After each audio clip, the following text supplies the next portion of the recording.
हाय दोस्तों, नमस्कार। स्वागत है मेरा चैनल में। मैं पुष्पा आपके सामने और एक रेसिपी के साथ आ गई हूँ। आज का जो भी रेसिपी है रसम है। रसम हम बहुत सारे रसम बनाते हैं।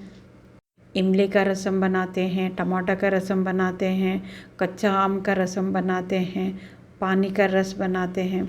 बहुत सारे रसम से वैरायटी रसम है। उनमें से मैं यहाँ पे काली मिर्च का रसम बना रही हूँ।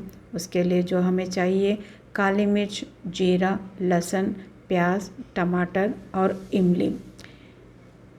अभी प्रोसेस में चले जाते हैं। मैं यहाँ पे एक बर्तन लगा चुकी हूँ। उसमें मैं 2 स्पून उतना तेल लिया है।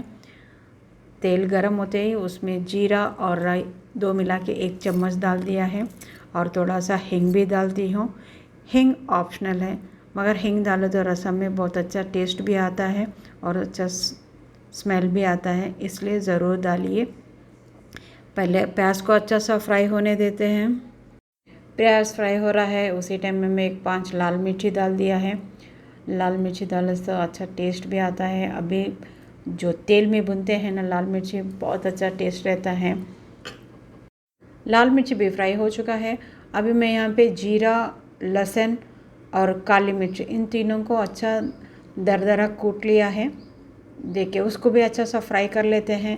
अगर आप लोगों को फ्राई करना पसंद नहीं है तो आप रसम जब उबलते रहता है ना तब डाल सकते हैं, मगर फ्राई हो तो अच्छा टेस्ट आता है, बल्कि मैं हमेशा फ्राई करके डालती हूँ। जैसा मैं बनाती हूँ उसी तरह से आप लोगों को बता रही हूँ। उसके बाद में अभी मैं टमाटर भी डाल देती हूँ।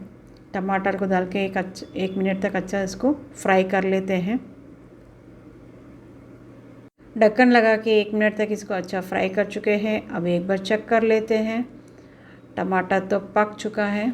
देखिए, 1 मिनट में टमाटर पक चुका है, क्योंकि टमाटर कम है और एक बारीक अपन काटे हैं, इसलिए जल्दी से पक चुका है।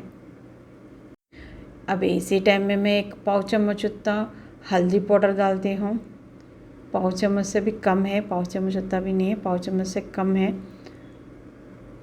और पाव चम्मच उतना मिर्ची पाउडर डाल रही हूँ। ऑलरेडी हम काली मिर्ची पाउडर डाला है, इसलिए मैं मिर्ची पाउडर कम डाल रही हूँ। कलर के लिए अगर मिर्ची पाउडर डाले तो कलर अच्छा रहता है, बल्कि इसलिए अभी नमक डाल दे रही हूँ स्वाद अनुसार। मैं यहाँ पे 1 चम्मच उतना नमक डाला है। डाल के इसको अच्छा सा मिक्स कर लेते हैं। मिक्स कर लेके अभी हम मसाले डाले हैं ना, इसलिए एक आधा मिनट तक इसको और पकाना है। आधा मिनट हो गया है, अच्छी तरह से पक गया। अभी इमली पानी भी इसमें डाल दिया है और 1 गिलास पानी भी ऐड करती हूँ। ऐड करके इसको अच्छा उबलने के लिए लगा देती हूँ। रसम अच्छा उबले तो अच्छा टेस्ट भी आएगा। देखिए, अभी मैं करी पत्ता और हरी धनिया डाला है। करी पत्ता हरी धनिया डालने के बाद इसको 25 सेकंड तक ही लगाना है, ज़्यादा देर नहीं उबालना है। ऑलरेडी रसम उबला हुआ है।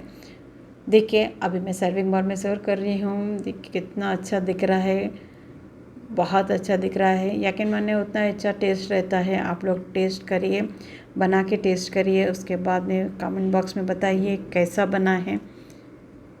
मेरे को तो बहुत अच्छा बना दिख रहा है और खुशबू भी उतना ही अच्छा आ रहा है।